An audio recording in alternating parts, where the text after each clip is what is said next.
In today's video, I'm going to teach you how to add input field value in Wix. By the end, you'll know exactly how to add a text input to your page in Wix Studio, place it where you want, and set its default value so it's ready for your visitors. Start by opening Wix Studio and entering the editor for the site you want to work on.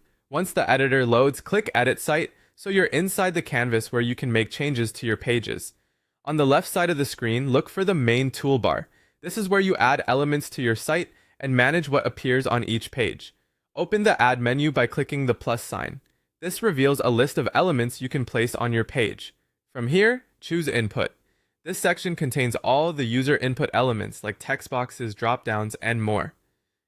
Go into the user input category to see the full set of options designed for collecting information from your visitors. For this walkthrough, select a text box. A text box is perfect for names, short messages, and any single line value you want a visitor to enter. After you choose it, the element will appear on your page, usually near the center or where Wix places new items by default.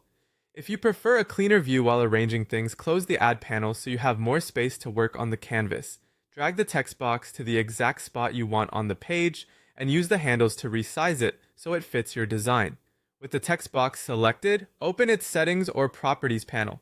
Here you can edit the label to clearly tell users what to type, such as your name or enter a code.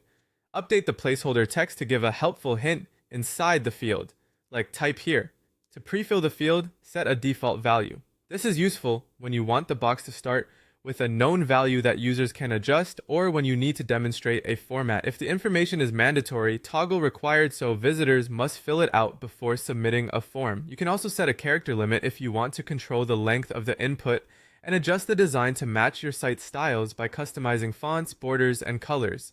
Once you've placed and edited your input, align it with nearby elements so everything looks consistent. Save your work, and when you preview the site, type into the box to confirm the default value, placeholder, and validation behave as expected. That's all you need to add and configure an input field value in Wix Studio.